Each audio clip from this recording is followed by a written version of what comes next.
Phil, I'm crashing out because the president pooped on America over the weekend. It was a lot of people's poop, I think. It wasn't just the president's poop. Phil, the president rocking a crown in an F-16 fighter jet. You might want to check me on this. I don't know what type of fighter jet it was.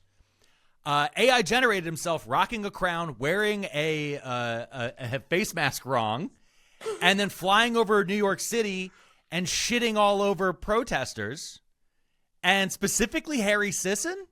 I heard there was also the thing is, it's so dumb that it's like I just skim through it. I'm like, oh yeah, this is whatever's normal now. No, and there's like a mom with a baby, and it's like, no, but that's the thing. That's the thing, Phil. That's like, why is this normal? Why is it normal? Like the president of the United States. I know a lot of people love to go like, imagine if Biden did this. Imagine if Obama did this. No, fuck that. Imagine Abraham Lincoln in like with a giant cannon, right? Shooting mountains of shit across the Potomac. Imagine Thomas Jefferson. Imagine George Washington. Imagine the last 249 years of this fucking country. They literally, his reaction, we had massive, for those of you guys who are just checking or maybe listening to this episode years from now at our trial, over the weekend, we talked about this last week about there was the massive No Kings protests. Yep. And a lot of people were worried. They said maybe there'd be false flags. Maybe the administration would use this as a way to build and show a case that Democrats and liberals and the left in general are violent thugs who are going to be trans Antifa super soldiers who are coming here to give illegal immigrants health care and then destroy everything. Yeah, blah, blah, blah, blah, blah. We all know where this is going. And so what happened? 7 million people gathered across the United States, many of which, like my next door neighbor for some reason, wearing inflatable animal costumes and carrying funny signs during brunch hours. And they did that, and it felt good. And a lot of them, like my mom, who went to one of the protests, felt better when it was done because they felt like they were finally in person with other people who also believe that everything is fucked up right now. And a big part of it was it's called a No Kings protest. So there's a lot of stuff about how America doesn't have a king. And so the president of the United States, the vice president, and multiple members of Congress, and I believe even a couple levels of federal bureaucracy all started posting pictures of the president wearing crowns. Like it's normal. That's like normal. Like this Guys, it's just a troll. It's not the same strategy of just joking and trolling and then actually But trolls are supposed to control bridges, and we're not even building those. Like, we don't even do good infrastructure. Trolls are in charge of infrastructure, Phil. Like, there's a troll toll, and then if you're a goat, you get eaten. And this video is so like when it hit the timeline, like a big pile of shit. When it hit the timeline, I was sitting there, and I like looked at it, and the worst, I think the part that got me the most was much like yourself. There was a moment where I was like, that's what he does. And then I went, no, fuck that. It's 10:30 on a Saturday. Why? It's 10:30 on a Saturday he posted this. Now, here's the best part is just because of being involved inside the content creation ring the way I do, I was the one who actually got to text Harry Sisson's team to be like, hey, FYI, the president just shit on your boy. And then they responded to me, is this real? And I said, no, it's AI. They said, no, not the video. We know. Is this a real post? And then there was a moment because I initially saw it on Blue Sky. I saw it as because he posted it on True Social. And let me just describe the video. I'm sure we've been running it in the edit on YouTube, but for our audio listeners, I want to describe the video. It's the president of the United States wearing a crown in an F-16, and that is flying over New York City. And then I want to say thousands of gallons of poop are falling out of the F-16 like bombs. And the first image we see is of a young man in front of a large crowd, clearly like taking a selfie, as poop rains on him and splashes on babies. And then it cuts back to a wider pan shot of the poop raining all over people carrying signs all over Times Square. So when I saw this, I was like, what the fuck? What the fuck? But I texted Harry's people, and I let them know. And then we proceeded to then enter into this weird twilight zone because a lot of people then got obsessed with the fact that it seemed like the president was personally targeting Harry Sisson. But to me, I'm like, I think that was just the image they chose Right. Because he had a viral image on Twitter in particular. If anything, it's like a little pop for Harry. I think it just showed, one, it's what we expect from Trump. Two, it continues to like just grow this mindset of he doesn't have to be the president for everyone. If you're against him, or it's not even really against him. If you're not for him, fuck you. Yeah. And that's also happening at a time where, like, I don't know if you've seen this Argentine beef situation where he's constantly doing all these things that are fucking people that include his supporters. And then he's like, oh, but we'll band-aid a situation. We're going to move money here. I saw that they're going to like try and figure out something for air traffic controllers, or maybe not, because fuck them again, I guess, is like the mindset coming from the White House. But he's like talking about like Argentina's fighting for its life. They're dying. Meanwhile, our ranchers are like, can you fucking help? Like, it's just, I don't know. When I saw that, I was like, okay, it's like, it's been known. And this is just kind of like the visual embodiment of, He's literally shitting on anyone that's not for him. I'm not outraged. It's at this point, right? I think it's like that rag's been run dry. It's more just like, you fucking child. You child. Well, here's the thing. I'm outraged. I'm going to stay outraged on it because I think this has been one of the things is that we have allowed ourselves. We have been abused so long by this particular president and his actions. And this is such a general, like, this isn't the first time the president has posted himself wearing a crown. It's not. Mm-hmm. But the fact that this was clearly a White House strategy, and this is the entire team coming together on it, because the poop video is insane.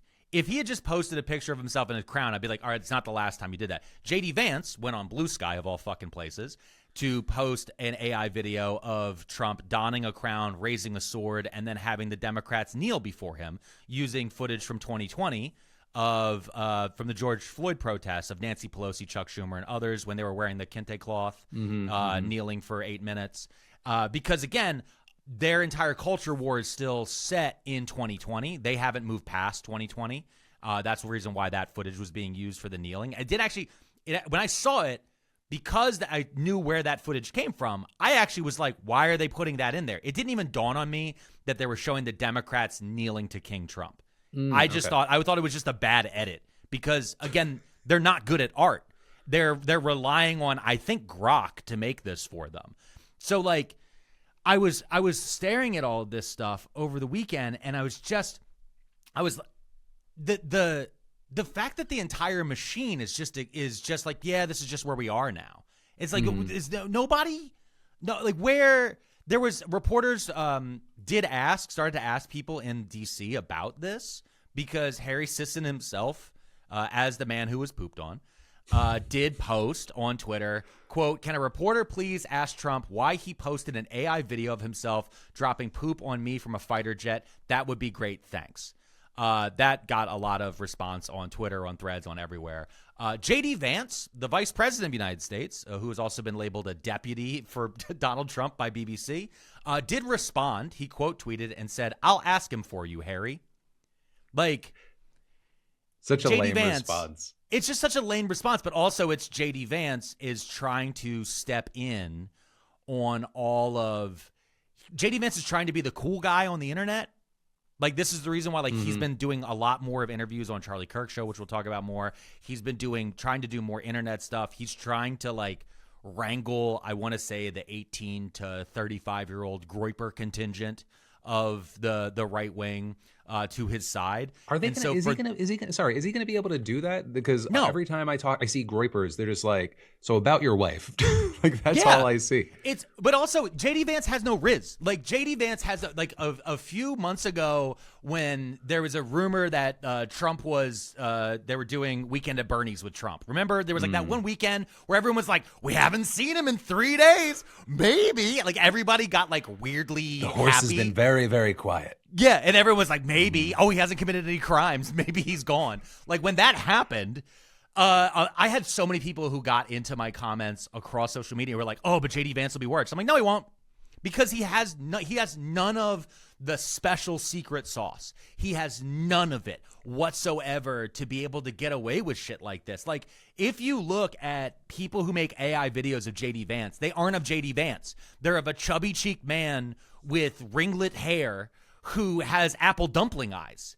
They don't even show like that is become a stand. Even on South Park, they don't use JD Vance's real face on South Park. They use the real face of almost everybody else or create a caricature that is close to them. They use a chubby-cheeked little man to represent JD Vance. And everyone's like, yeah, because no one respects JD. JD's mom didn't respect JD. That's why she tried to sell him for pills. Anyway, that's a different story. But Harry Sisson did ask reporters to ask Trump specifically. Reporters on Monday didn't ask Trump because he didn't have a press conference. They did ask Mike Johnson, though, Speaker of the House Mike Johnson. And Mike Johnson was up there because he was trying to frame the entire No Kings protest as a giant, violent bacchanal, right? And so he said this to a group of reporters. To say that the President of the United States over the weekend released a video of him pooping on the American people. The President uses social media to make a point. You can argue he's probably the most effective person who's ever used social media for that. He is using satire to make a point. Famed satirist Donald Trump. Yeah. The biggest thing he kept saying, though, over and over again, is that he's great at social media and to make a point. What's the point? No one asked the follow-up of, like, what's the point of shitting all over everyone? Mike Johnson's like, so the message was, get shit on, nerd. Yeah. I mean, that's the thing is, like, I don't think our modern media, I'm seeing on socials people who are beginning to be able to process this. I don't believe the New York Times, CNN, the modern mainstream class. I don't think mainstream is the right word for it anymore. I'm going to go with classic media. Okay. I don't think classic media still can actually process this because the New York Times, when they wrote about this, they wrote, quote, President Trump posted what appeared to be an AI-generated video. Yeah, it appeared. You don't know. You don't need to use that. He might have, Alex. He might have gotten in the fighter jet. He might have done it. He might have mission accomplished all over America. Well, okay. So you're gonna make me jump. No. I'm gonna leave it. I'm gonna leave it because I feel like pick it up, jump it. No, I feel like okay. I don't want to completely. I think that I wonder if Donald Trump is gonna have his mission accomplished is gonna be his Peace 2025. All those handshakes. I think I wonder that because we've talked about it once again. I don't want to derail this. Listen, everything's derailed. We live in America in 2025. Everything is derailed. A troll is running the trains. Like the trains are derailing, Phil. Like that's where we are. I think this is what drives me crazy though. The language of appeared to be an AI generated video is one. I understand the classic allegedly not wanting to take a position on anything, but appeared to be an AI-generated video leaves only two choices. One, as you were joking, that the president did actually hop into an F-fighter jet and shit all over New York City, and Harry Sisson in particular. Or that the president of the United States hired a team of CGI specialists and animators and then paid them.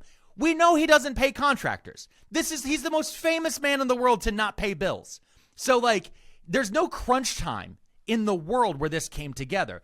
But also when looking at it, we know particularly, and I have it here, here's the image of it. This is the picture that Harry posted that was then fed into either Grok or Sora or one of these apps.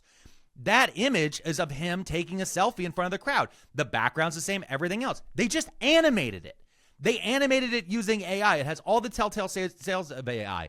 It's so clear. But we're at a point in time right now where the speed of the gallons of shit is now faster than the processing power of what I would actually argue is the antibodies of the American democratic system, which is supposed to be journalism and journalists and the fourth estate. Like, this is where we're supposed to be stepped in to be like, hey guys, just so you know, this is literal bullshit. Like what he's doing here. This is the president is pushing. I mean, they look, he dumps brown liquid on protein. It's poop.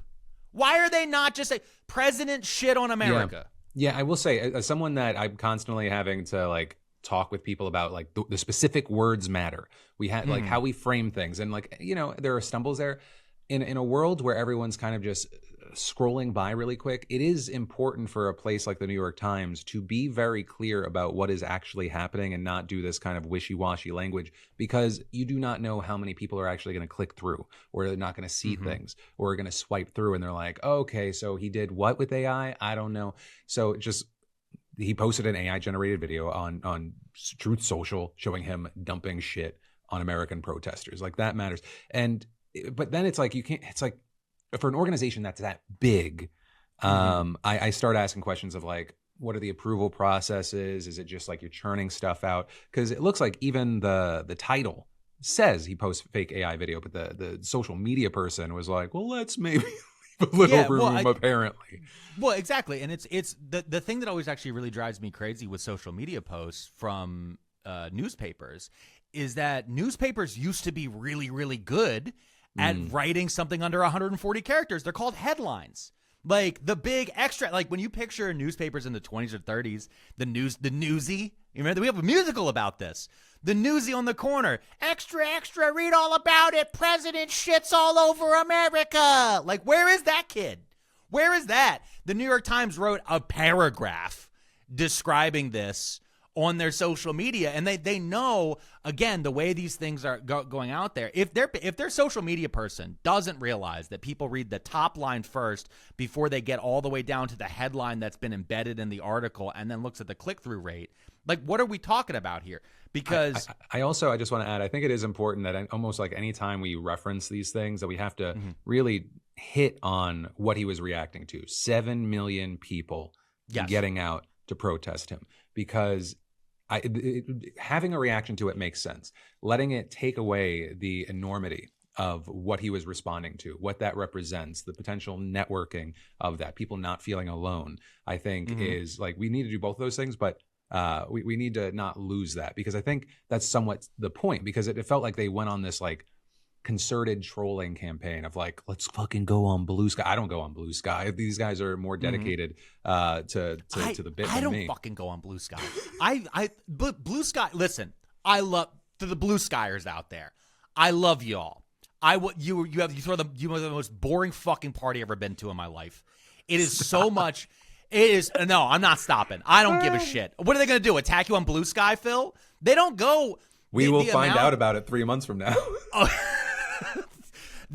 Well, this is one of the things actually I realized, and the reason why he pooped on Harry Sisson, and the reason why the White House is going after all these different things.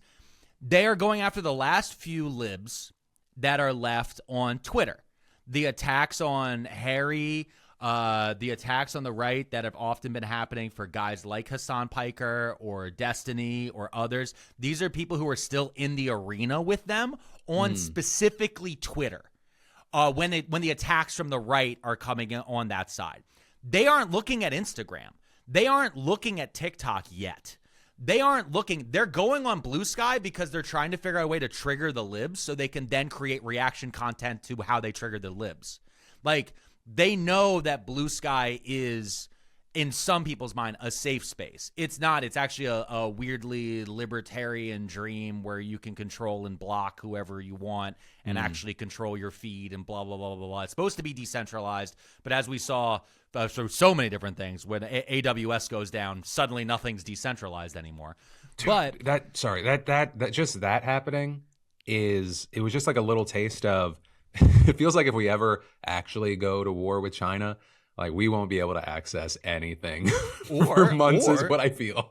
Or also, if we ever have a truly megalomaniacal, smart, Machiavellian dictator leader who just wants to go, Jeff, shut it down for an hour while we figure this out. I mean, this is what you see, right? We saw that in Egypt. We've seen that in Syria. We've seen this across the Arab Spring. And we've learned this now in dictatorships across the global South and the world, is when they've had Belarus was another one. When they had big major protests, the internet just mysteriously goes down for 12 hours or however long it needs for when the messaging getting out would be the best, and suddenly these systems start to drop off. I'm not saying that's what happened. We live in an environment where only X is where people can get their news. It's like, oh God. Yeah, only Elon's algorithm, as he is out here retweeting big titty mecha Hitler. The I'm never. We need him horned up. Just focused on the horned up stuff. just as long horned as up in space. Horned up in space. As long as Elon's mailing come, he can't fuck up anything else. But the thing is like when looking at all this stuff, and like the whole thing with Blue Sky and this White House is, remember, J.D. Vance was the first one to set up a Blue Sky account. When Blue Sky first rolled out, there were some federal agencies and stuff like that. They were like, I guess, we need to be on social media. We got to go where the people are. Right. So there were some of them out there, but it became, when the Trump White House took over, they were just kind of like, these are ancillary things. Like I remember like the TSA being on Threads, stuff like that. It's like, okay. Like I use Threads more now than anything else because it's the area where I'm the most comfortable with. I found that when I was going to Blue Sky in particular, I also had like a shit ton of like I like to call them blue MAGA bots. So it's these vote blue no matter who, Facebook fried repost accounts. Just like if you I call them skeets over there because it's a tweet for the sky. So if you skeet too good, if the post over there does pretty well, you would have suddenly this influx of people. Quote unquote people, but they're bots that would come in and just start to fill it. But the same way you have over on X, over on Twitter, you look at, I see this also with comments on TikTok and everywhere else when we've talked about bots in the past. They come in and they use, if they're sophisticated, they use AI to scrape your post and then just reword it back to you and then hope that they can get highly upvoted. So then someone else will actually follow them thinking they made a good point because they just rephrased what you actually said. But on Blue Sky in particular, I just saw the engagement of actual human beings and ones that like conversations that I wanted to have just kind of fucking vanish, which sucks. And so I've had just more fun posting into the wild on Threads. Unfortunately, because that sucks because I don't want to be engaging another Zuckerberg playground. Yeah, I don't have much experience with Threads other than when I post a reel. It lets me post to Threads 30% of the time. I'm so ignorant to Threads. I don't even know why it only lets me post to some of them. I don't know either. There's times where I don't know why either. I think it's like if it's over a minute, it wants to do it. Sometimes it doesn't. I had a whole thing where I finally took over my own Facebook again because you were saying, yeah. And I told you this before. Yeah, the RFK poster was like, Pearlmania loves RFK, and I was like, fuck you, no. So I've been posting now, but I was always really mad because like Instagram and Facebook are the same company, Threads and WhatsApp. Why can't I just post to one of these and then have it shoot out to all of them? And I know some people are like, that's why you need to use Business Suite. I'm like, no, but I want to do it on my phone. Yeah. And have the fun. But that's kind of. This whole entire thing, getting back to the social media of the White House and the trolling, is you're right of what you said about 7 minutes ago before I went on this rant about Blue Sky, which was the point and what they've always really done. We've talked a lot, and that people talk a lot about the White House being able to run distraction campaigns from what they really want to distract people from. And a big part of this has actually been the good feelings and the joy and the not being alone. That's 7 million people plus. Because there's a lot of people on social media who, I know the thing was, No Kings was Saturday from 10:30 to 1 p.m. depending on which time zone you're on. There are a lot of people who work during those hours. There's a lot of people who have kids. There's a lot of people who had family to deal with. They had other events that were on there. They had stuff to do, so they couldn't go. But also seeing like how heartened people were in the comments of videos pouring out across social media was amazing. Which is the reason why I crashed out about this next topic, which was, again, this is specifically about Threads, which was some big centrist influencer sharing the same obvious AI protest image over and over and over again. No, wait, they got Kara Swisher? Yes, they got Ezra Klein 2.0. They got her. Kara Swisher, Seth Abramson. This other one who's known as Medium Boy, I think he was bigger on Twitter before he left over there. I don't know who that is, but his post was the biggest on Threads, 33.8 thousand likes, with 342 comments. Kara Swisher's had 6.5 thousand likes. Seth Abramson had 4.3. I did repost a bunch of these. I was like, this is fucking AI. No, but I was just like, this is fucking AI. And I went over all the reasons why. And then in this image, this is the part that gets me, because we went over this with Sora. There's a fucking watermark in the corner. If you look in the bottom right of the image, let me describe the image real fast for our audio listeners. It is 4 people in inflatable costumes holding up an American flag on what looks like a street of an American city. Behind them, there are people holding signs. And behind the American flag, there is a banner that says peace and joy. And there's confetti and stuff like that. Now, here's the obvious AI signs when you don't look at just what is the clear watermark or the fact that the entire thing has an uncanny valley to it. Number 1, the frog on the right has 3 eyes. It's a frog suit with 3 eyes, which maybe he's a mutated frog, like the mutated frog from the mutated fish from The Simpsons. Yeah. Maybe. Okay, we'll pass that one. Great. The American flag is flying into the wind. It is flying the wrong direction. Okay. If someone's going to miss something, it's going to be maybe that. Okay, I'm sorry. I just want to point out there aren't enough stripes on the American flag. I did count. The sign behind peace and joy, that is not, it's a no kings protest. There was no peace. There was no joy. The signs behind them, one says dance change. Another one says unity now. And there's other things that, and again, just the whole entire uncanny valleyness of it all. I had to point this out to people. And again, then people were like, oh, what's the harm? There's an original photograph that this is based on. A photographer who was at the LA No Kings protest, Brendan North on Threads and Instagram, he wrote, so my photo has been turned into AI slop countless times, converted into paintings, being sold by numerous artists, and redone as drawings being printed on t-shirts. If you'd like a signed print of the original photograph, please leave a comment saying print. I'll send you the details. I'll donate the proceeds to a local animal shelter. But the original image is actually so much more impactful. It's clearly LA. They're clearly in a park in LA. There is a frog wearing these are all blown up costumes with the air fan costumes. There's a frog, a chipmunk, I think, is that a raccoon, and a inflatable chicken holding up an American flag. And the American flag is upside down because it's in distress. The people behind them are not facing the camera because this is a staged photo. But also, most importantly, the thing that was missing from the AI image that this has, that's hard to notice at first. If you look behind the chicken, there is a trans-inclusive pride flag that's been removed. If you look at the AI image, that's not there. And then on top of that, the frog says, fuck ICE, written on its tummy. Like, these are all things that have been removed by the AI because, again, the prompt is of people in inflatable costumes holding up an American flag like Iwo Jima, surrounded by protesters, and everything is peaceful and full of joy. And this is what gets pumped out. And Kara Swisher writes, no notes. I have many notes, Kara. I have many notes. The prompt was shit. What are you doing? And all of these people, Seth Abramson, Kara Swisher, and Medium Boy, all got called out repeatedly. As far as I know, as far as us recording here on Tuesday, October 21st at 10 a.m., these are still live.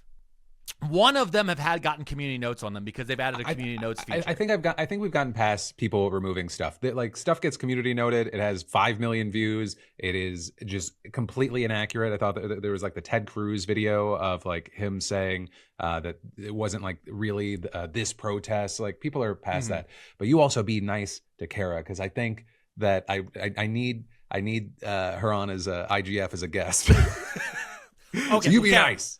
All right, fine. All opinions of crashing out with Phil DeFranco and Alex Pearlman are solely the opinions of Alex Pearlman. That is being screamed at Phil DeFranco, and even the ones that Phil says that you disagree with. Those are actually been planted inside of Phil DeFranco using sophisticated AI technology, completely controlled by DNC shill fed plant Alex Pearlman, also known as Pearlmania 500 on social media. That'll fit. I don't know. I'm hoping that's going to be clipped to hell and used by psychopaths in my far future. I don't care. I'll do it for the joke. I think that, I don't know. I on social media, I live in fear of getting things wrong, which is easier than ever to like repost something that is not real, even though you're like, okay, well, what's the harm? I think you've hit like a bunch of interesting notes there. I don't know. I think, well, I mean, listen, it's one of those things where I saw repeatedly this image of, you ever read the Dark Knight Returns, Batman Dark Knight Returns? You ever read that comic book? No. No? Okay. Frank Miller comic book. It's a very classic one. There's an image in there where it's old man Batman returning to the battlefield, and there's all these young kids who dress up like Batman, all this different stuff, and he takes a rifle and he snaps it in half. He says, this is a weapon of our enemies. We don't use the weapon of our enemies. There's a lot of people right now, especially on the left, who feel this way about AI in particular. One, because of the environmental impacts. Two, because of the loss of artist jobs and all these other different things, blah, blah, about AI. But in general, this is going to be much like we were talking about with J.D. Vance and Groypers, as you see this directional split in age groups of what is going to be acceptable on this on what side. And as AI gets stronger, are we going to say, I mean, we've seen Gavin Newsom has used AI posts. I've seen some Democrats every now and then try to use a little AI filter here and there to like add a little punch to their social media. Sometimes they get pushed back on it. Sometimes nobody fucking notices. But like, what is that, and where is the acceptability of this going to be seen in the future in a world of whether or not truth still exists?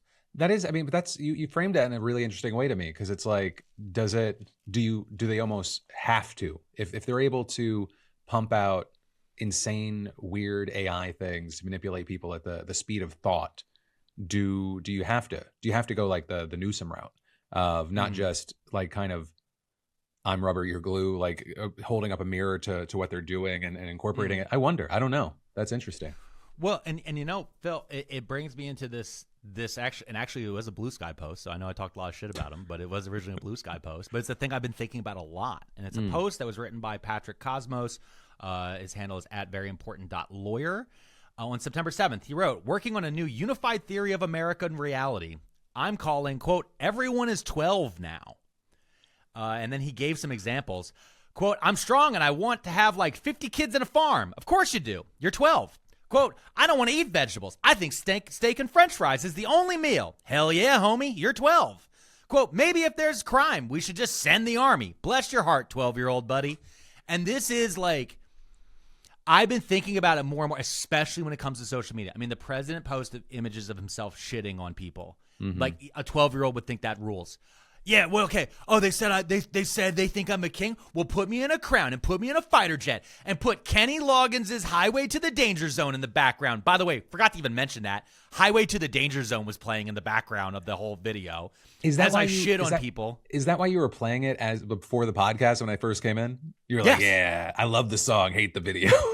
No, it was also, so I did karate back in the day because I'm a strip mall karate boy in Delaware County, Pennsylvania. Delco, home of the TV show Task. I'll talk about I'm imagining 98% likelihood while you did karate, ponytail? No, I had short hair then. I had short hair. But it was karate next to a ravioli place. It was in between a ravioli place and a dry cleaner. So that just tells you it was good, classic Korean karate. My instructor was an Italian from South Philly, and he played 3 CDs over and over and over again. One was Outkast with the album that had Bombs Over Baghdad. He loved that song. Another one was the Rocky soundtrack. I'm dead serious. I worked out too much to Rocky. And the last one was the Top Gun soundtrack. So when Highway to the Danger Zone comes on, I just immediately imagine myself getting I'm not 12. I'm 16 years old, and I'm getting the shit beat out of me by an Italian karate instructor who's yelling at me in Korean. It's a very specific thing, but that's the reason why I was playing it, because I was like, no, it no longer is me getting the shit beat out of me. It is me getting pooped on by the president. But this idea that social media, because social media does, and the internet does, our algorithms, they really play to the childlike brain, right? They really look at the things that are really popping all the time, and it's the stuff that speaks to the id. It's the stuff that speaks to the emotional part of your brain more than anything else. And seeing what is like moving for our politicians, like what they feel they're getting interactions with on social media, what messaging they think that works, all these different things. And like, as this person was going on and on with their examples, I want to have 50 kids in a farm. And I'm like, yeah, anyone who has 1 kid is like, I don't know, 2 is a big ask. Like when as someone, like, I know you have 2, I got 1. 6 months into my first kid, I saw an image of somebody with 7 kids, and I was like, I don't know how you operate. Like, I don't know how you get out of bed. I don't know how you go to sleep. Having one broke my fucking brain. And then having a farm, my wife's growing vegetables in the backyard. No, what the fuck are we talking about? Like, there's so many things as an adult with life experience that you're like, no, that doesn't make sense. The whole thing about I don't want to eat vegetables, there are influencers out there who are literally, their whole thing is like, don't eat carrots, will make you gay. I'm like, what? Oh, okay. I was gonna say I don't know about that. I can't get past anyone that's like, I don't eat veggies. I have a best friend that's like allergic to salad, like looks at sushi's like, ugh, has the palate of a 12-year-old. It's like, give me some fries, some chicken fingers. It's the one negative thing I can say about Ryan Trahan, the nicest soft boy on the internet. I'm like, eat a fucking carrot, my man. I love you. Yeah. Eat a carrot. No, listen, I love a Brussels sprout. I love all these things. I mean, now to me, it did take until I met my wife and she learned to sneak them in, and it wasn't until I was older. Okay, Brussels sprouts have had a fucking turnaround. Okay, they got a rebrand 10 years ago, and it was like, we actually know how to cook these, and I was like, these are amazing. We actually learned how to grow them. Did you know that? It's actually the Brussels sprouts that everyone hated. If you go back and watch stuff. The 70s, 80s, and 90s, like Brussels sprouts. No, they actually changed. They found heirloom Brussels sprouts. They grew them to be tastier again. The old Brussels sprouts tasted like dog shit. Like, that was the thing, is like Brussels sprouts used to taste good. We did through factory farming and other things. Like, we actually destroyed the taste palette of them. It's the same idea of like heirloom tomatoes, certain different things. You're blowing my mind flavor. right now. Oh, my wife talks to me about this all the time on my main show, Too Many Tabs. Shameless plug. Get it. Yeah, get it. We also have a Patreon thing called Vibing with the Food Idiot on the crew neck I'm wearing is available at beautifulbasher.com. We can both do this. Okay. Yeah, there we go. But she reminds me all the time the flavor of banana. Like, you know, when you get like banana flavored candy or gum. You know that doesn't really taste like a banana. Like, it tastes doesn't? kind of. No, but if you like chew it, like it's a little bit sweeter. Well, yeah, it's a little bit like that's a different type of banana. It's a different banana. Like, we have a different strain of banana now. Like, bananas have mutated over time. Like, the taste palette has changed. Like, it's one of the things about Budweiser. Like, Budweiser famously is like, we will never change this recipe. They even like cryogenically froze types of Budweiser to make sure that they always had it just right to like do all this different stuff. And it's like, yeah, but then palates change. Like, that's just what happens over time with society. And that's just one of those things. And it's an interesting. I feel like sometimes we're doing too much. One, I feel like black is white, up is down right now. Now, I was given credit to Brussels sprouts, even though they actually just got body snatched. I thought it was a turnaround. And then I remember years ago being pumped up, so lame, that I when I found out that someone had been making, oh my God, not strawberries, grapes, year after year, and until they could make them taste like cotton candy. And then I had some, and I was like, we've gone too far. I think they may actually be worse for me than cotton candy. Just eat Skittles like a normal person. Cotton candy grapes was my line where I was like, maybe these crunchy people have a point. Like, when I tasted a cotton candy grape, I was like, we got to get rid of these GMOs, brother. We need to go back to the land. Yeah, that was my thing. But going back to the 12-year-old ideas about how you know what? I think maybe we're locking it in because I am acting like a 12-year-old around food. Yeah, we are. I mean, but it's also one of those things of like, we don't want to try something new, right? Mm-hmm. We don't want to try something new is a big thing. Conservatism comes from the idea of nostalgia and also fear of the unknown. And what's more unknown than something new? But there's also this. Did you hear about what the White House's response to a Huffington Post reporter was from over the weekend? I didn't know there were still Huffington Post reporters, but what was it? I didn't know either, because to me, Huffington Post has always been, I've always viewed them as a news aggregator, like FARC or like Drudge Report or stuff like that. I just put them in they have reporters. I put them in the era of BuzzFeed News, like when that was around. Yes, 100%. Yeah. But they still do have reporters who have press passes. They actually have White House press passes. They have seats in the White House, and they have connections to the White House press secretary, Carolyn Leavitt. And a Huffington Post reporter texted Carolyn Leavitt asking about the upcoming meeting between Vladimir Putin and President Donald Trump. and that's supposed to be for a peace conference for Ukraine that is going to take place in Budapest, Hungary. Okay? The Huffington Post reporter asked them, is the president aware of the significance of Budapest? Quote, in 1994, Russia promised in Budapest not to invade Ukraine if Ukraine gave up nuclear weapons that it inherited from the Soviet Union after the Soviet Union dissolved. Quote, does he not see why Ukraine might object to that site? Who suggested Budapest? Thanks. This was a text message that was sent by the reporter, SV, I think it's Date is the name. And Caroline Leavitt responded to those series of questions with, your mom did. She just, and then the White House, I think it's Stephen Chung, he also responded, your mom. Just straight up, your mom. Like a 12-year-old. Like a 12-year-old. SV then responded to that and said, is this funny to you? And Caroline Leavitt responded like a mean girl. Like straight up, like from the movie Mean Girl. Quote, it's funny to me that you actually consider yourself a journal. You are far-left hack who nobody takes seriously, including your colleagues in the media. They just don't tell you that to your face. Stop texting me your disingenuous, biased, and bullshit questions. The voice actually like made it perfect. I had to. That's how I read it in my head.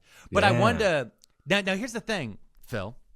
The Huffington Post did not report that second response. They only reported the your mom did. And that shows you the liberal bias right there. Because they reported the your mom did part, left it at that. Caroline Leavitt went, no, show the whole text chain. And then she's the one who posted that herself. That is a screenshot from her own phone. Wow. That's crazy. Because we're in hell. We're in hell, and our country's run by 12-year-olds. And once you realize that, everything makes so much more sense. Everything makes so. Of course you do, buddy. I think the vaccines make people sick. Yeah, you're dumb. Sure. We should boil everything in beef. Okay. Give Argentina $40 billion and cut food stamps. All right. Great. That's gonna bring down beef prices, idiot.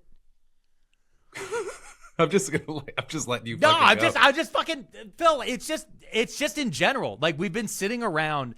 There is. I'm so heartened by the amount of people and seeing physically people out and being like, God damn it, this is fucking stupid. But like it's getting dumber every single fucking day. He's tearing down sections of the White House to build after saying in front of Triple H, he stood in front of Triple H and said that when we build this ballroom, it won't ever touch the actual White House. And then he started tearing down the East Wing. Come on. That's classic WWE heel turn. I know, but he's a WWE Hall of Famer. So I don't know why I expect better. What's he doing with that excavator? Oh my God, King! Oh my God, he's got the Money in the Bank briefcase and he's bringing it to Argentina, King. That's how we're gonna get President JD Vance. He's gonna. That is how it is. Literally gonna be. It's gonna be a cash in. JD Vance is King of the Ring. He's won the Royal Rumble. You know what? Yeah, I'm saying, and by the way, why not? I'm combining all those things at the same exact time to make people mad and have them comment. King of the Ring and Royal Rumble are different. Right here at WrestlePalooza. This is the real thing, though, that I did crash out on, which I texted you about over the weekend, and I got real heated about, was the Arc de Trump. Did that even clock with you at all? I mean, it just doesn't. Once again, we're at this place where nothing surprises me. If you said, yeah, I mean, this is a guy that I feel like has talked about his face being on Mount Rushmore. Like it's always, people are saying and stuff, but there's no reason this would be surprising. This is the same bullshit. Yeah. I think what it is though for me is my mom's a Latin teacher, right? And so I'm a history guy. I like to read a little bit of history. Is anytime an arc gets built, it's never good, Phil. It's never good. There's actually so much behind the history of arcs, and especially this specific style is called a triumph arch. The most famous one most people know is the Arc de Triomphe, which originally Napoleon wanted built. It was later built after his death by other people, during times when Napoleon's nephew came to power, who became a president, who then eventually became the Emperor of France and almost destroyed his entire country in what many people would actually call the true First World War between him and the German Empire. But the these are ideas. These arches are there because you want to be like Ozymandias. Look upon my works and tremble.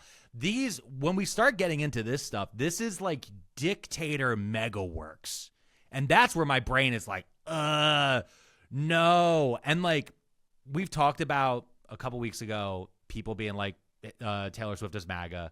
Then it's swifted even more to Taylor Swift's necklace means that she's a Nazi. And people being like, the symbolism of it all. I'm like, well, if you want to look at fucking symbolism, he wants to build a giant arch at the edge of Arlington next to the largest American cemetery of our heroes. I also just want to throw in there, like, I don't want everyone that's like jumping on those to be like, you're crazy, cast out. Like there does need to be a certain degree of togetherness, even though I'm like, I do not see what you're saying in any way. I think that the rise of authoritarianism, the crackdown on people, the threat of fascism, it is making people crazy and lash out at allies or potential allies all the time. It's like part of the playbook. Mm-hmm. Yeah, 100%. No, it's hypervigilance. Yeah. It's hypervigilance. There's a creator I really, really like. I can't remember her name off the top of my head. She created this really great video years ago about like the cone of conspiracy theories. And but she talked about how like this is part of, in the rise of totalitarianism, fascism, authoritarianism, whatever you want to call it. This is one of those exact things that happen, is we start to see enemies everywhere because potentially anyone could be turned or could secretly be working for secret police or the state or any of those different types of things. But like the fact that the president wants to build this giant arch, like if you want to talk about symbolism, like this is a symbol. And that's crazy to me. But speaking of, let's go ahead and let's pivot again. Okay, I was going to say, I think they just went with that though, because he was like, big gold statue, 2 on the nose. Well, originally he said he wanted a statue of Robert E. Lee there. So he wanted a giant so even statue that's of a Robert fucking troll? I didn't even. No. Like he said like this site, they've always wanted to build something there. I wanted to build a giant statue of Robert E. Lee because of our heroes, which like Robert E. Lee was a traitor to the United States. Yeah. But the original idea that they wanted to have there was an arch, but it was an arch to Ulysses S. Grant for defeating the Confederacy and being the president of the United States and all these other different things. But just pro Ulysses S. Grant over here. Big fan. Just love that he drank too much. I know you're down in Georgia, so I'm sure that's it's not a common thing you hear. Not a big Ulysses S. Grant area. I mean, I'm not really hanging out with people that talk about like Civil War history. That's not the vibe. No. Well, let's talk about people who are talking a little bit too much in the group chats. Hey, transition. We're trying them. This week, multiple members of the Young Republican National Federation, leaders of the Young Republican National Federation, had their group chats leaked to Politico, with many of them saying insanely racist and incendiary things. The big top line one that a lot of people stuck with was one of them saying, "I love Hitler." And another one of the pull quotes said, quote, "If your pilot is a she and she looks 10 shades darker than someone from Sicily, just end it there, scream the no word." And this chat log went for over 6 months back and forth. You can all guess what the no word is. This was just a chat of 18 to 35-year-old children. Kids, I believe, as J.D. Vance said. That's exactly what J.D. Vance said. And we actually, you know what? Let's play just like a little bit of the clip of him talking about it right here. Kids do stupid things, especially young boys. They tell edgy, offensive jokes. Like, that's what kids do. And I really don't want us to grow up in a country where a kid telling a stupid joke, telling a very offensive stupid joke, is cause to ruin their lives. And at some point, we're all going to have to say, enough of this BS. We're not going to allow the worst moment in a 21-year-old's group chat to ruin a kid's life for the rest of time. That's just not okay. Like, we live in a digital world. This stuff. He's arguing a thing that is not the thing he's talking about. 100%. He's arguing against cancel culture from 2017. Not today. I'm like, a lot of what you're saying is agreeable, but does not pertain to this situation. Like, yes, a lot of what you're saying is young people should be allowed to make mistakes, and is part of it. However, also he keeps saying 21-year-olds. Here are the names and ages of the kids in the Young Republican group chat. You ready for it? Peter Giunta, 31 years old. Baby. Joe Molino, 35 years old. Child. Annie K. Katie, 28 years old. That's little KK. Alex Dwyer, 29 years old. William Hendricks, 24-year-old. Luke Mosselman, 24-year-old. Samuel Douglas, 27. Rachel Hope, 27. No one in this group chat is even 21. And so, yeah, he's being disingenuous. The thing that drives me crazy, Phil, is actually that a lot of people were really stuck on the fact that this is called the Young Republican Federation and there's people in their 30s in it. And I do want to say, I don't like to both sides anything, but this calling people young and having them be in their damn near 40s is a both sides thing. Because the Democrats have tried to recruit me so many times to be a member of the Young Democrats or be like a Young Democrat committee person. Democrats view young people as 18 to 40. This is a fundamental problem. I believe, and I was talking to my wife about this, I think young should be 18 to maybe 24, 25. Because if you're 18, you're a college freshman or likely a high school senior.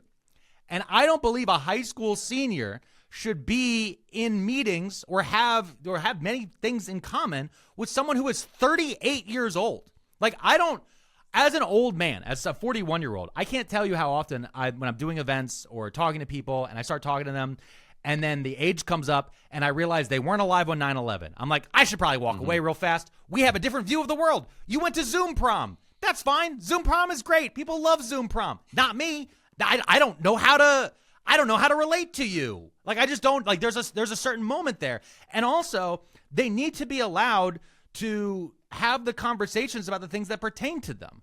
Again, an 18-year-old or someone who is 18, 19, 20, they're in college, all these different things, they're not worrying about a mortgage. They're still on their insurance, thanks to Obamacare, their parents' insurance. They're still on all these different, these things. They don't have the bills or the concerns or the life experience or any of these different types of things, which is good. Number one, they can dream bigger.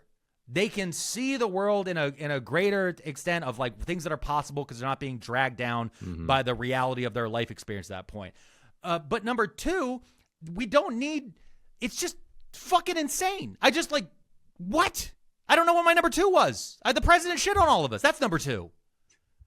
I don't know. Whenever I look at stuff like this, I get into a weird, well, one, the first thing I thought was it's very progressive of them to be like, all these people identify as 20. I was like, that's very forward thinking. It's even more, it's very forward thinking, more progressive than my mindset. But two, when we get into these places, once again, it's like connecting to what J.D. Vance was kind of saying that I don't think is applicable here. I think that there does need to be kind of I don't know what we would call it. It's I don't know if it's like a half-life or what. There does need to be kind of room to be like, okay, you said some shit, you're past it, like you had life experience. You don't get locked in because you know what? I'm gonna put everything kind of together. Okay, you're saying everyone's 12. I do think that with high-profile events like this, though I don't know how sticky anything is these days, you kind of get locked in to a certain age based off of what I've seen with people getting kind of canceled or having some sort of big controversy. You kind of get locked into that moment or sometimes even degrade. There are a number of people I've come up with that like they got canceled or something happened and they just like, I don't know, like became a lesser person. Or it like just fucked with them because it was like more immature. And it ruined their way to look at it. And I don't know, it's weird to talk about because people are going to apply it to so many things. I've been doing this for 18 years, so yeah, there's a lot of people. There's a lot. You have a long history of people you're looking back on. But I actually completely understand. I agree with you actually. Hey guys, we'll get back to the podcast in a second, but I wanted to speak to y'all day ones real quick. In fact, you're so early to this podcast, we don't even have sponsors yet. So this is kind of a quick self-sponsor to remind you, if you haven't already, subscribe and follow to Crashing Out on YouTube, Apple Podcasts, and or Spotify. You're literally almost an hour into this podcast. That's like the equivalent of the 7th date at this point. But better than a date, it's free, and we've got new episodes every Wednesday to kind of make the craziness a little more bearable. Oh, and also, share the podcast with anyone else you know that's crashing out. But back to the pod. We're talking about stuff that these guys have written going back 6 months. So April. We're talking about April of 2025. And people who are currently leaders, one of which I believe is a state senator, people who work as staffers for older Republican congressmen and other different people. So these are people with power who are currently doing that in a private group chat where they're in this together. And this is just one example because while we were writing this episode and coming up with these topics, another group chat leaked to Politico because once there's, it's like a cockroach. Once you see one, you have more. And this one is not about somebody who they would call young. It's a man who is a current nominee for a political position nominated by Trump, a man named Paul Ingrassia, and he has been nominated to the Office of Special Counsel. Now, I didn't quite know what the Office of Special Counsel was, and so I had to look it up. And the OSC's primary mission is to prosecute federal employees or officers who discriminate against employees or applicants based on race, color, religion, sex, national origin, age, handicapping condition, marital status, or political affiliation. They are to persecute about anybody coercing political activity of any person, engaging in nepotism, or engaging in reprisals for whistleblowing. That's their job. That's what this man is currently applying to the position to be cleared by the Senate for, right? He wrote the following, Phil. Quote, I said we're making Kwanzaa illegal in the next Trump administration. That was the gist of my tweet. No, and this is an Italian slur for black people. No Italian slur holidays. From Kwanzaa to MLK Jr. Day to Black History Month to Juneteenth, every single one needs to be eviscerated. And somewhere in there, he did get pushback inside of these group chats that actually was noted repeatedly throughout the article in Politico. He got pushback. And someone actually wrote in it, quote, Paul belongs in the Hitler Youth with Uber-Grumpenführer Stephen Bannon. To which Paul Ingrassia, again, a man whose job it is to make sure people aren't being discriminated against in the federal government, wrote, I do have a Nazi streak in me from time to time. I will admit it. That's crazy. This is crazy. This is That's insane. A special kind of racism. I was like, I haven't seen or heard that word in 32 years, and it was like some guy in New York shouting at a group of my dad's friends, and I was like, what is that? And you're talking about the Italian racial slur for black people is the word you're talking about, not Uber-Gruppenführer. Also, I don't know what it is with Italians and having just a deep set of their own, or I'll say our own, since I'm half Sicilian, racist or like bigoted shit. It's wild. It's code switching. It's just code switching. And I mean, the thing that gets me actually is I had to look up Uber-Gruppenführer because I was like, why? How do you guys? What does that even mean? Because, again, they're referring to Steve Bannon as that Uber-Gruppenführer is an SS, like, leadership position. Like, why do you guys know that? It feels like that scene from Succession over and over and over again. Oh, yeah, yeah. It was a rhetorical why. It was a rhetorical why, Phil. It was a rhetorical why. But, yeah, it's that scene from Succession, which is getting too much play. I am tired of living in a parody. It's like when you when you meet someone that is the kind of racist where like you'll mention a country and then you talk about the specific areas where they're like, oh, the people from, and you're like, oh, you researched your racism. Yeah. Like you're like, I want to get as specific as I can. I had a buddy of mine, Doogie Horner, very great comedian. He had a joke about he's like, he met a man who was so racist he hated the Welsh. They're ruining opera. And I was like, what the fuck? But no, there is some like. The thing of when you go back in history, especially American history, and you go back to like the late 1800s, like early 1900s, there's so much division when it comes around like Europe in that weird sort of way where like as they're using like Nazi terminology, like they didn't even view all Europeans as white. And like this is the area where it gets fucking so weird. And I just this entire thing is the fact that we now have two group chats of Republicans in leadership positions praising Hitler, declaring themselves Nazis, using racial. It wasn't just racial slurs, by the way. There's also a lot of misogynistic content, a lot of homophobic content, Islamophobic content. There was just like it is a grab bag. It was a COD lobby that just in a group chat. And again, this is one of those things where you always kind of know, but it's crazy that we have the true proof of it in this sort of way. And that's, do you think it really actually is it going to affect anything? Do you think, or have we gotten past that? Because it's like the most that even with the young Republicans is like some people were like, this isn't right. Can we? But people are like, but can we focus on the other shit?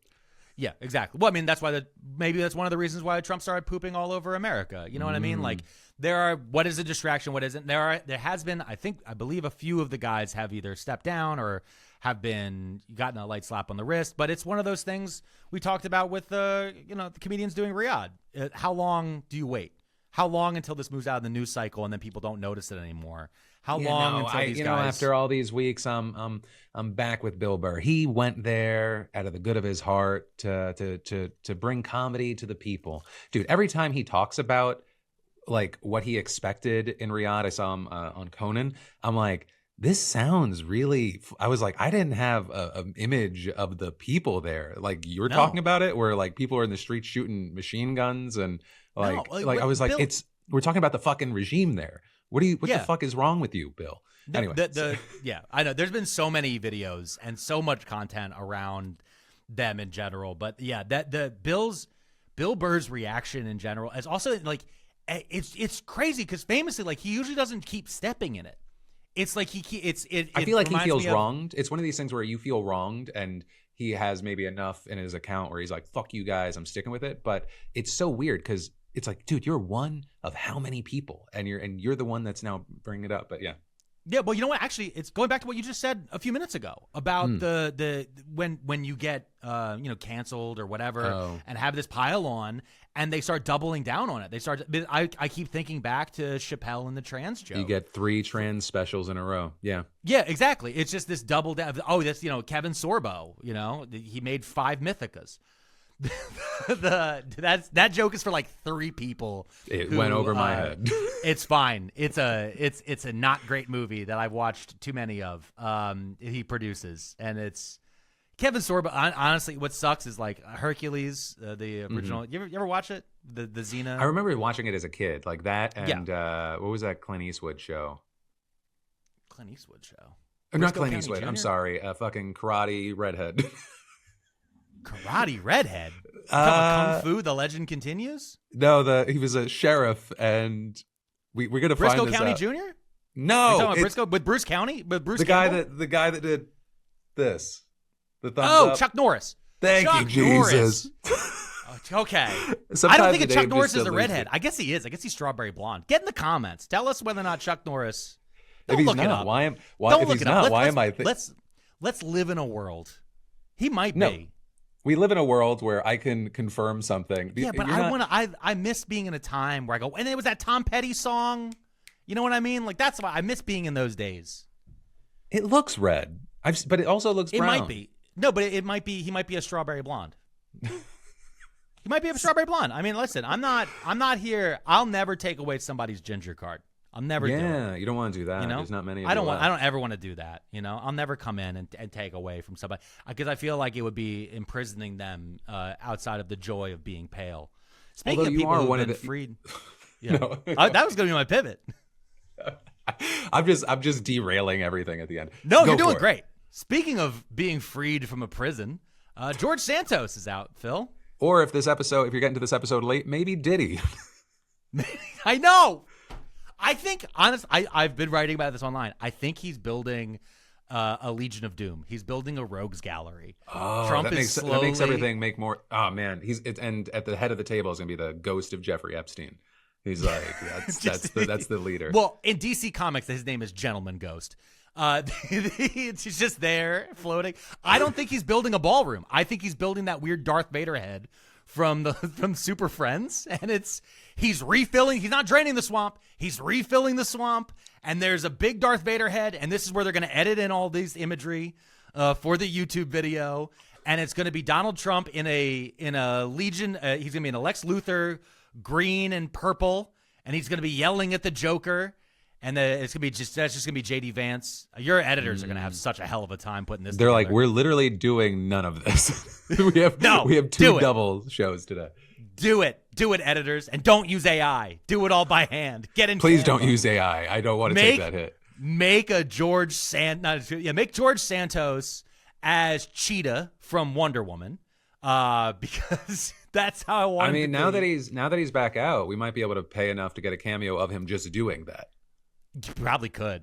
Yeah. Honestly, George Santos, there's nothing. George Anthony DeValder Santos, if that is his real name, is incredible. I am opening for Walter Masterson at Helium Comedy Club in Philadelphia on October 30th, and I keep thinking about this thing. What a plug, right? I keep thinking of this thing Walt said. Walt did George Santos's podcast. George Santos had a very short-lived podcast between getting kicked out of Congress and going to prison.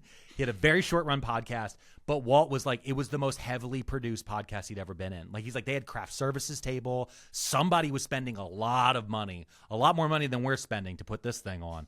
They're spending a lot of money to do this podcast, and he's like, the episode got like no views. It got like 8,000 views. Like, it didn't really pop.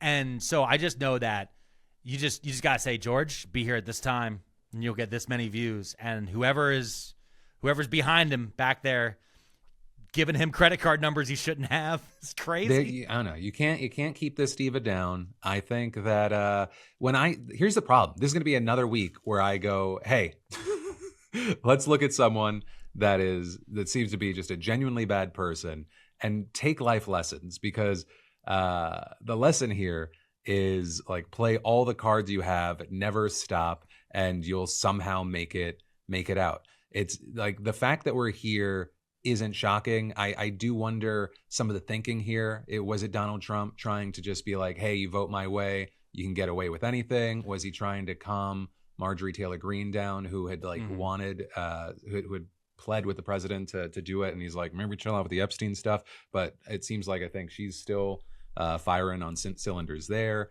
I think it is as simple as, you vote my way, you support me, you let me have my way, you can do whatever. But for Santos, I don't know. I think it's going to be interesting to see him over the next 1 to 3 years, because even though he is a clownish figure, he knows how to navigate a lot of spaces, and he's a quick learner. The thing that fucks me up, though, is not just the commutation of his sentence, but what a fucking middle finger it is to his victims that Trump did this. Who are Republicans?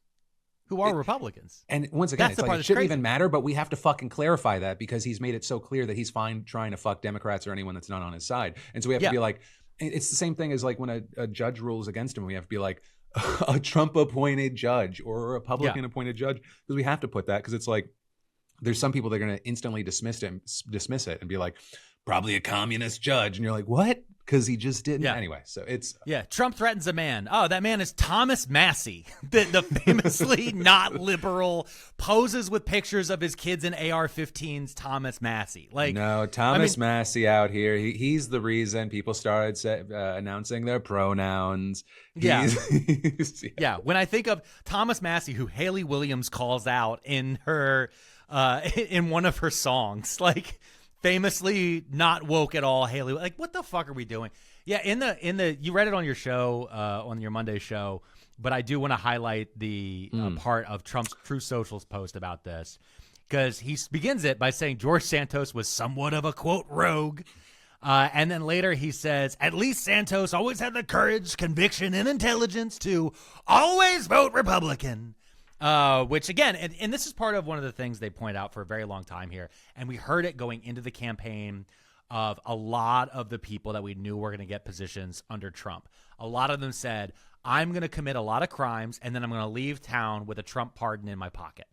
A bunch of them said this, and he proved it at the very beginning by pardoning all of the January 6th convicts. He proved it over and over again, because the people he has been pardoning time and time again, any other presidency, this would be weeks long. I actually, as I was putting together the notes for this week, I actually forgot that George Santos was pardoned. I forgot, because this was like Friday night he pardoned him, and my thought process was like, I don't think he's out till Monday then, right? Because of like the weekend. And I remember there's being some other things like this where somebody's gotten pardoned. But also the part that drove me insane is that immediately George Santos got out and was like, prison was terrible, I'm now going to become a prison reformer. I'm like, no, you are now stealing the identity of Chris Chrisley. How dare you, sir? When Chris Chrisley was freed from federal prison for ripping off millions of dollars from people and banks, He also came out and said, I am now famously going to become a prison reformer. And it's the same stick. He's doing it again. He's already stealing people's identities. George Santos is not reformed at all. Well, Phil, what do you got? That what a energy change. Well, I'm sorry. I just was ranting about George Santos ripping off millions of dollars from people. Yeah, no, or maybe it was hundreds of thousands. Okay, wait. So I'll as we're like winding things down, I wanted to know your thoughts on a thing that kind of blew up. We haven't even covered on the show because I didn't know how we would cover it.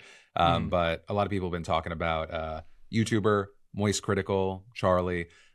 He I guess turned his memberships off, his ads off.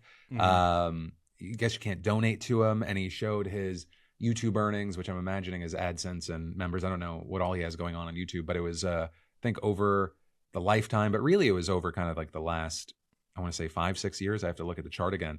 He made $36 million, and everyone was like, holy shit. And then it made me interested because, obviously it's the internet, so you have to compare. I've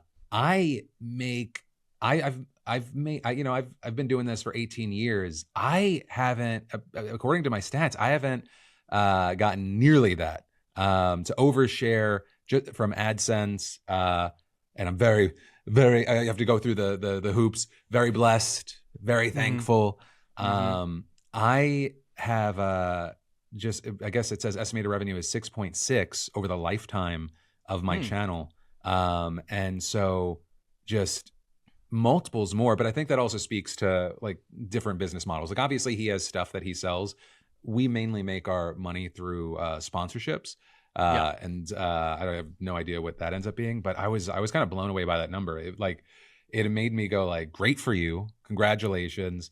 Then I started revisiting. I was like, should the PDS change into just single story videos, like multiple a day? Cause that's where, but no, I mean, I don't know. What threw me off was there was like this small group of people that were like,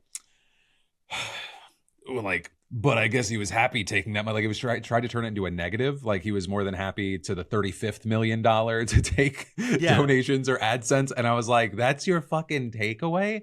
I was like, do you know? Oh my God. Anyway, so, but it just, that was like a reminder that everyone's always going to fucking take little shots no matter fucking what. Yeah, everybody's going to pocket watch on top of that. And it doesn't matter. Everybody has to have a take, but also more than that, everybody has to have a take about everything. I think that, I think it's interesting that he's probably the first person that I've seen, at least this publicly, who's like this big, who was like, I've made enough. Like, like that's been a big thing we've talked about with Riyadh, like specifically around like Kevin Hart. And a bunch of other things. We're like, how much is enough is kind of like what that view has looked at. I've told everybody repeatedly, my number is $25 million.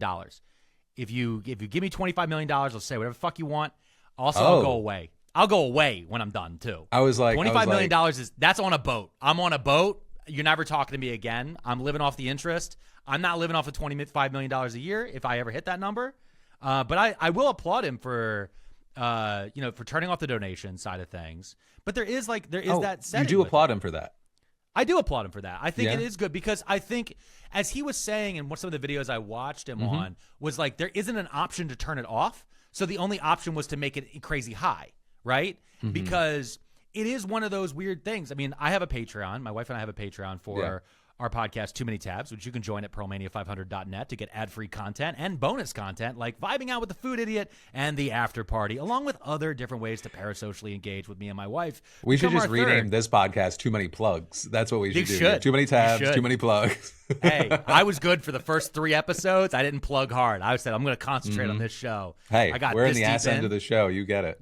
Hey, that's where it goes. But anyway, in general, though, there are times where, you read the messages from people and we try to make sure that we're giving extra benefit and those different things. And this is the reason why there's $5 on that. But you see people like Kai Cenat. You see people with the Mafia-thon, which some people call a Begathon. You see guys like XQC. You see these big major deals.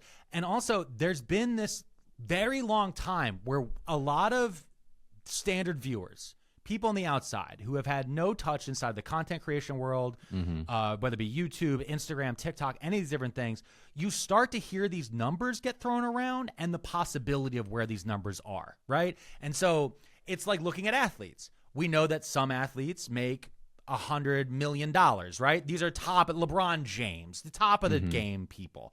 Great. They're going to make millions and millions and millions of dollars. But the average athlete makes what? 100,000 if they're an NBA contract or things like this. Six figures, mid six figures is about normal for a couple years. And so, good on Charlie for making this. I think it was the last 4 years in particular, he said, was when it really, really blew up for him. And it's still surprisingly keeping going. A big part of this starts at the end of the pandemic, of lockdowns and those things. There's a lot of people who pre-2020 were making a competent life, and then 2020 hit, everyone's inside, they're watching them more, the parasocial grows, the contracts grows, success begets success, things start rolling more and more and more. And so I think there's a big difference. And when you look at his chart, it's 2021 is when it takes off. Yeah. And huge. Yeah. And he said himself, he's like, I started concentrating on it more. I'm doing these different things. But there's been a lot of change on the back ends from a lot of these streaming services, whether it be YouTube, Twitch, even TikTok.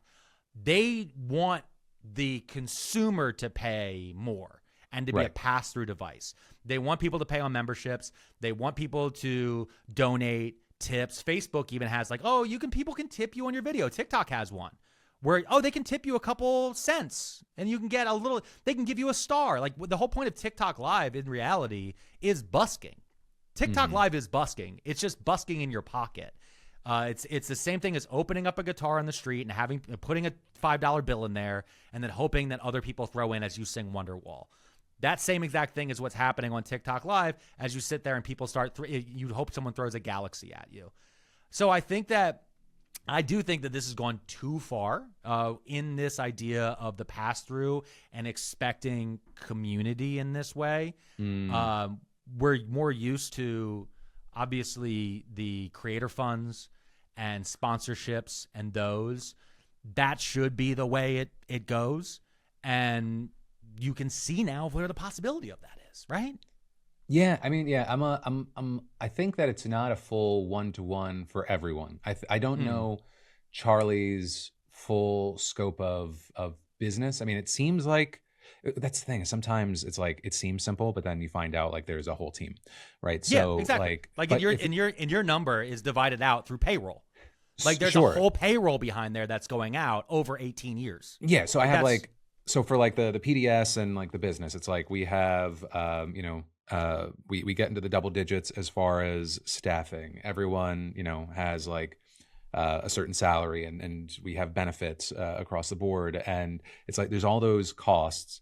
And so it's like whenever I look at I have it coming up. Whenever I look at my gross revenue for the year, I'm like, that's dope. And then I look at all the ways that the money gets spent. But it's also how the sausage is made, right? I have the certain level of output. Like I wouldn't be doing a 30-minute show every day if it was just me and, 2 editors or something. So it's like a lot of, and that's also what we constantly do online. We constantly look at like, what is the gross revenue before taxes, before money's spent? I mean, this is not I don't know, and anything about Kai Cenat, but then when I look at like the production that some of these guys are doing, I often go like, even with the all the donations and the tip money, I'm like, how much is shit costing? Like, there's got to be maybe more going on. Because it's like when I hear stories where it's like Mr. Beast is like, I'm losing money or I've lost money on the videos, and like you see that with kind of the stuff that's been presenting, I'm like, okay, so that makes sense because the production value of that is crazy. The size of his companies is crazy. It makes sense in the long term because his other businesses make so much, and they're like, it's like this big behemoth. But I don't know. I mean, I think that it's great that it works for him. I will not be turning off monetization anytime soon. I got a lot of people that rely on me, even though there have been times when I get really stressed where I was like, I could do a lot less with just by my lonesome, go back to the old days. But I don't know. I think I love the product that we're making. But yeah, different strokes, different folks. I hope that it's great for them. Yeah, well, I mean, one of the things is that people, when they look at Charlie Moistcritical, or as I know him, Penguin Zio, because he has so many names. He has so many names. And that's the thing that's been confusing is the first time I ever saw him, he was already massively popular. And this is the thing that happens as you get older, is suddenly you're like, the first time you hear about it, it's actually been popular for 3 years. So when he showed up, he was just, I'm like, he's some guy in a room with, it seems like an older webcam. With a one earpiece going in, going, guys, this is my idea, and they're like, this is my thoughts, and I'm like, okay, cool, that's great. I don't know why 1.7 million people watch this, but that's fine, and that's kind of been my reaction to it most of the time. And so to see that I don't know if that's the only content that is what did that. I don't know if it's because his streaming, video games, or all these other different things. We again don't know what team he has behind him or anything else, but I applaud the idea of enough is enough, especially when you start to get to these levels where it's unspendable. Like, that's the part where I'm like, this is getting crazy. And obviously, again, that's a lack of drive. Revenue. You can find a way. People do it all the time. Listen, and that's how people end up owning an island and a lot of lists. Like, this is how. That's why I'm always like, I always get mad. Like, listen, Jeff Bezos having a yacht to get to his yacht. Like, there's certain things like that where I'm like, let's raise the taxes a little bit.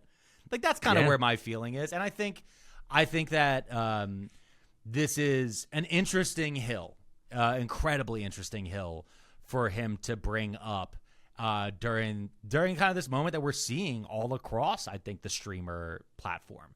After Kai Cenat's most recent Mafiathon, I saw a lot more pushback on it because of how many brands were tied into it and bigger names, and it seemed to be going on that way. Mr. Beast is doing stuff in Riyadh. I've seen reactions, more negative reactions towards him. I only recently saw that, yeah. Yeah, I've been starting to see those things start to bubble a little bit more. And obviously VidCon and all these different things happening around the streaming spaces. And so there we might be seeing a change, and we might start to see that kind of shift in where people are comfortable and where that kind of goes. Maybe that was the golden era. Who knows? Maybe. I wonder, like, when it comes down to those things, it's like, it's very hard to, if they don't see viewership go down or anything, then it's kind of just, I imagine, has to be noise when you're at that size, right? Like Mr. Beast is in the realm of worrying about 50 million view videos being a bomb versus 150 million being the standard. So it's like, for something to be impactful, like a percentage of that is huge. Like, it's it has to be like on a different scale, and apparently they're not seeing anything. But also, still, as a content creator, there's also a little bit of tea leaves you read, and you're like, you see a couple comments float here and there, and you're like, if I see that 2 more times, I'm going to be concerned. Like, that's how I feel sometimes. I try not to read the comments too often. But every now and then, if you start to see a trend, you go, oh, is this a thing that's actually going to become a bigger thing?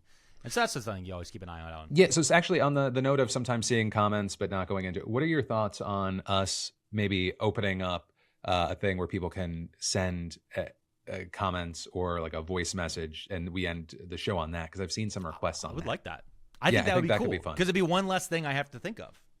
Yes, even though we aimed for an hour and we're about to hit an hour and a half. Hour 30. That's because I'm also long-winded and I need to be told to shut up. Edit me down. That's why I love this. That's why I love it, and that's also why we're not going to turn monetization off of this, because we're gonna get a sponsor, and I don't even think fucking ads play on YouTube on this channel yet. We don't even have AdSense on this yet. We were supposed to at launch. And then just nothing. I don't know. I don't carry the weight that I used to. I don't anymore. YouTube outages, all the different things. There's been so many outages recently.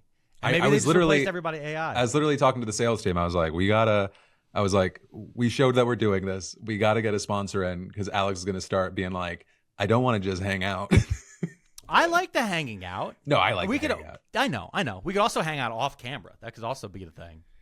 I mean, right now I'm trying to get more people. I know I'm not going to get you. I'm slowly going to be starting to get more and more people out here in Georgia, because I need more people in person. So I'm not expecting you, because you're PA through and through. Well, Phil, I'm going to end this on the hope spot then, because recently I went to New York City with my wife, and my toddler stayed at my parents' house. And when I picked up the baby, I said, how was everything? And my dad said, baby was great. You should go to Georgia and visit your friend Phil for like 3 days so we can keep the baby longer. And I was like, what? How do you know I have a friend in Georgia? He's like, I see things online. I see things. I love that. Yeah, so my dad definitely Googled you, found your Wikipedia, discovered that you lived far enough away that he could keep the baby for 3 days, and is now using that in weaponization. So yeah. Open invite to you and the wife. We have people come through now. 3 days is the perfect amount of time. Yep, exactly. Before you're like, you're starting to rub me the wrong way. Yeah. You're in my fucking space. How many times can we go to Top Golf, buddy? How many times? I don't want to go on a fucking run, Phil. I don't want to go, okay? No, I'm not. That's never happening. I only run if I'm being chased. No, so this is going to happen. I'm gonna start fucking peppering you, and by 2026 we're gonna run a 10K together. Fucking bully him. Yeah, we want you. Don't look at the comments. We'll make you look at do a fucking 10K with me. It's not happening. It's never gonna happen. You're gonna have that fucking beautiful ponytail.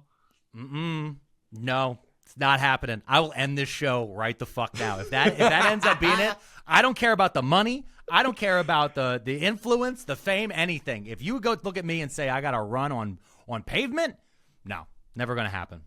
It's not going to happen. I do like 10 minutes on the elliptical and I go, I'm good. That's my guy. You say it now. You say it now. Say it now. I say it now. It took people around me 2 years telling me to go on a hike. Now it's half my personality. I'll wear you down. You're not that strong of a man. You have no idea. I'm a Taurus. I'm very stubborn. I've been informed by my wife that it's written in the stars. When I say no, I typically stick with it. Oh, my God. Hey, to all the listeners, thank you. We're going to give you back your time. Thanks for listening with us. If you're new here, make sure you subscribe. If you're on Apple Podcasts and Spotify, hit us with those 5 stars, leave comments, all the good stuff. And on YouTube, hit that like button. I forgot what the system was.